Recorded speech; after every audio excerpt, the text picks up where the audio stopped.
सबसे पहले तो यह जान लीजिए, भक्ति किसी लाभ के लिए नहीं है। भगवान की भक्ति करना यानी भगवान को समर्पण करना होता है। भक्ति का अर्थ है निस्वार्थ प्रेम। यह एक भाव है जो आपको भगवान से जोड़ता है। जो भगवान के परम भक्त भक्ति में लीन होते हैं, वे भक्ति से कोई लाभ की अपेक्षा नहीं करते हैं, लेकिन इसके बाद भी निस्वार्थ भक्ति से लाभ होते हैं। आखिर हो भी क्यों नहीं? जो भक्त भगवान की भक्ति करते हैं, भले ही वो इसके कोई लाभ की अपेक्षा नहीं करे, फिर भी परम दयालु भगवान उनकी झोली भर ही देते हैं। भक्ति कैसे की जाती है और भगवान किस तरह से अपने भक्त पर कृपा करते हैं, जानते हैं? भगवान की भक्ति करने से लोगों के असंख्य लाभ हुए हैं। इन्हें हम कभी गिन नहीं सकते। एक बार पौराणिक कथाओं से हम लाभ गिन भी ले, लेकिन ऐसे कई असंख्य भक्त हैं जिनका वर्णन इतिहास में नहीं हुआ है। यहाँ हम भक्ति योग के कुछ ही लाभों को जानने वाले हैं, जो सभी भक्तों को अवश्य ही होते हैं। भक्ति योग से व्यक्ति को सांसारिक बंधनों से मुक्ति प्राप्त होती है। अगर किसी का मन भगवान में लग जाता है, तो भगवान की कृपा से वह सांसारिक विषयों से अनासक्त हो जाता है। दिव्य ज्ञान प्राप्त होता है। भक्ति का अर्थ से समर्पण। भगवान की भक्ति करने से हृदय में दिव्य ज्ञान प्राप्त होता है, जिसने भक्त का भौतिकता से उद्धार होता है। परम शांति, परम सुख की प्राप्ति होती है। भगवान को पूर्ण समर्पण करने से आध्यात्मिक परम शांति प्राप्त होती है। भक्त भगवान के परम धाम में विलीन हो जाता है। मानसिक तनाव नष्ट होता है। भगवान की भक्ति करना से पाया गया है, इससे मानसिक तनाव से मुक्ति प्राप्त होती है। यह ध्यान करने से भी होता है। जब कोई भक्ति योगी भक्ति में लीन होता है और ध्यान योगी ध्यान की अवस्था प्राप्त करता है, जिससे मस्तिष्क विचारों, अनावश्यक विचारों और तनाव से मुक्त होता है। भय से मुक्ति मिलेगी। व्यक्ति भयभीत तब होता है जब उसे लगता है उसका कुछ नुकसान हो जाएगा या कोई चीज उससे दूर हो जाएगी। भक्ति करने से पूर्ण समर्पण होता है, तब वहां किसी भी तरह के भय का अस्तित्व नहीं रहता। हृदय भगवान के प्रेम से भर जाता है। अगर किसी ने प्रेम और भक्ति का स्वाद चखा है, तो वह इसे अच्छे से समझ सकते, किंतु अगर नहीं, तो इतना कहना ही काफी है, हृदय प्रेम अमृत से भर जाता है। व्यक्ति की प्रतिष्ठा बढ़ती है। भक्ति करने से व्यक्ति की प्रतिष्ठा सम्मान भी बढ़ता है। आपने देखा होगा, जो साधु संत गुरु या महात्मा भक्ति करते अन्य लोगों को भक्ति का सद्मार्ग दिखाते हैं, उनका वे सम्मान करने के योग्य ही होते हैं। भक्ति का अर्थ है निस्वार्थ प्रेम। ये एक भाव है जो भक्तों में मन में होता है। वे भगवान के गुणों का स्मरण, कीर्तन आदि करते हैं। लेकिन कई ऐसे लोग भी हैं जो विशेष लाभ प्राप्त करने के लिए अथवा कोई कार्य पूर्ण करने के लिए पूजा अर्चना आदि कार्य करते हैं। भक्ति का संबंध पूजा अर्चना आदि कार्यों से नहीं जोड़ना चाहिए। पूजा अर्चना आदि कार्य एक अलग विषय है। भक्ति इनसे अलग है। भक्ति व्यक्ति अंदर से संबंधित है और पूजा आदि वह कार्य है जो बाहरी किए जाते हैं। धर्म ग्रंथों में भक्ति की महिमा को गाया है। पूजा अर्चना आदि कार्यों को भी पूर्ण करने के लिए भक्ति का विशेष महत्व है। आखिर भगवान भाव के भूखे हैं। भगवान की निस्वार्थ भक्ति कर भक्तों को अनंत लाभ प्राप्त हुए, जिनका बारे में हमें पुराणों में जानने को मिलता है। भगवान श्री कृष्ण और भक्त सुदामा के बारे में आपको पता ही होगा। सुदामा एक बहुत ही दीन ब्राह्मण था और भगवान श्री कृष्ण द्वारिका नगरी के सम्राट थे। जब सुदामा जी अपने बचपन के मित्र श्री कृष्ण से मिलने द्वारिका गए, तो वे अपने साथ श्री कृष्ण को भेंट देने के लिए चावल ले गए थे, ये जानते हुए भी कि वह द्वारिका के सम्राट हैं। जब सुदामा में वह चावल श्री कृष्ण को दिए, तब कृष्ण बहुत आनंदित हुए। उन चावलों का मूल्य इतना नहीं था, परंतु उन चावलों में सुदामा का प्रेम था, जो भगवान के लिए बहुत अमूल्य था।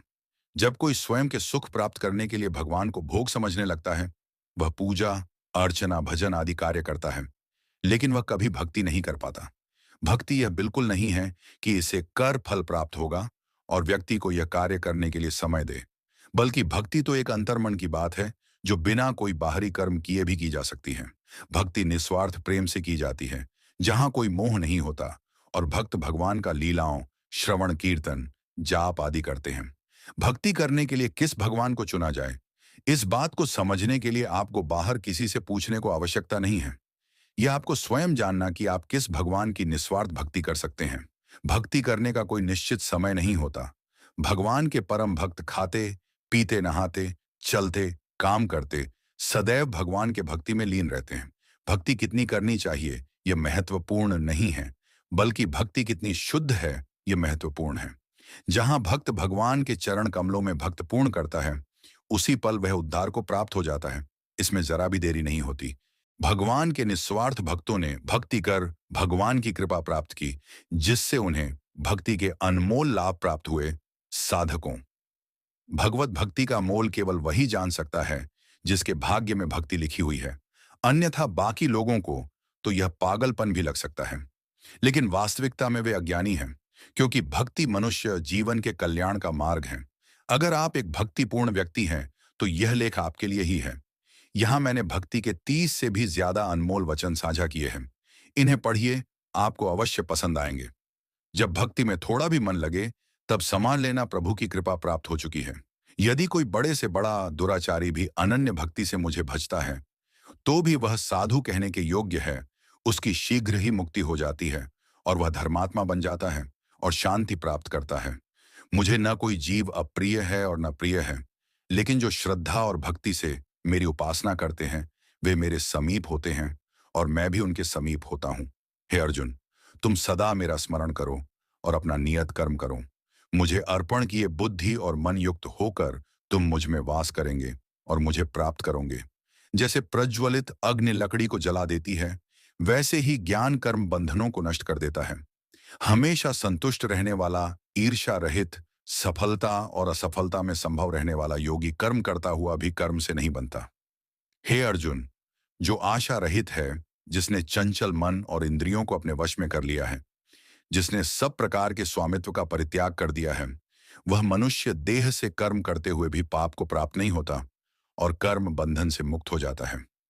जो भक्त जिस किसी मनोकामना से अर्ध देवताओं की पूजा करते हैं, मैं उनकी मनोकामना पूर्ण कर देता हूं और उनकी श्रद्धा को उसी देवता में स्थित करता हूं, ताकि वह उसी देवता की पूजा कर सके। ऐसे लोग मुझे प्राप्त नहीं कर पाते। मेरे जन्म और कर्म दिव्य है। जो मेरा भक्त भली भांति यह जान लेता है, वह जन्म मरण शोक से मुक्त होकर मेरे परम धाम को प्राप्त हो जाता है। नरक के 3 द्वार है, काम, क्रोध और लोभ। इसलिए इनका त्याग करो। अप्राकृतिक कर्म बहुत तनाव पैदा करते हैं। इंद्रियां शरीर से श्रेष्ठ है और इंद्रियों से परे है मन। मन से श्रेष्ठ बुद्धि और आत्मा बुद्धि से भी श्रेष्ठ है। इंद्रियां शरीर से श्रेष्ठ है और इंद्रियों से परे है मन। मन से श्रेष्ठ बुद्धि और आत्मा बुद्धि से भी श्रेष्ठ है। मन, बुद्धि और इंद्रियां काम के निवास स्थान हैं। ये काम इन्हें वश ने कर मनुष्य के ज्ञान को ढक देता है और मनुष्य भटक जाता है।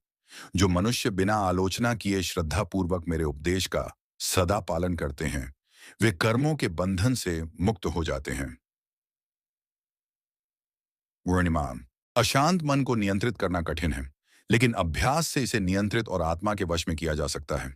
कोई कर्म का त्याग कर कर्म बंधन से मुक्त नहीं हो सकता, न ही कर्मों के त्याग से सिद्ध प्राप्त होती है। कोई भी मनुष्य क्षण के लिए भी बिना कर्म के नहीं रह सकता। जो मनुष्य सभी कामनाओं को त्याग कर इच्छा, अहंकार, ममता से रहित होकर विचरण करता है, वही शांति प्राप्त करता है। जैसे तूफान तैरती नाव को लक्ष्य से दूर बहा ले जाता है, वैसे ही इंद्रिय सुख व्यक्ति को गलत मार्ग पर ले जाता है। जो तुम करते हो उसके फल को भगवान को अर्पण करो। ऐसे करने से तुम जीवन मुक्ति का आनंद अनुभव करोगे। शांति से सभी दुख समाप्त हो जाते हैं और शांत चित्त योगी की बुद्धि शीघ्र ही स्थिर होकर परमात्मा से युक्त हो जाती है। विषयों का चिंतन करने से विषयों में आसक्ति होती है, आसक्ति से कामना, कामना से क्रोध, क्रोध से सम्मोहन और अविवेक, अविवेक से मन भ्रष्ट हो जाता है और बुद्धि का नाश हो जाता है और बुद्धि नाश से मनुष्य का पतन होता है। हे कुंती पुत्र, संयम का प्रयत्न करते हुए ज्ञानी का मन भी इंद्रियां बलपूर्वक हर लेती है। जिसकी इंद्रियां वश में होती हैं, उसकी बुद्धि स्थिर होती है। जो मनुष्य जीवन आध्यात्मिक ज्ञान के चरणों के लिए दृढ़ संकल्प में स्थिर है, वह संकटों के आक्रमण को सहन कर सकते हैं। वे निश्चित ही आनंद और मुक्ति के योग्य हैं। जब तुम्हारी बुद्धि मोहरूपी दलदल को पार कर जाएगी, उस समय तुम शास्त्र से सुने हुए और सुनने योग्य वस्तुओं से भी वैराग्य प्राप्त करोगे। केवल कर्म करना तुम्हारे पास है, कर्म का फल नहीं। इसलिए तुम फल की आसक्ति में न फंसो और कर्म का त्याग भी ना करो। हे अर्जुन, तुम ज्ञानियों की तरह बात करते हो और जिनके लिए शोक करने का कारण नहीं, उनके लिए शोक करते हो। ज्ञानी जीवित या मृत के लिए शोक नहीं करते। हे अर्जुन, विकट परिस्थितियों में कायरता को प्राप्त होना महापुरुषों के आचरण के विपरीत है। यह न स्वर्ग की प्राप्ति का साधन है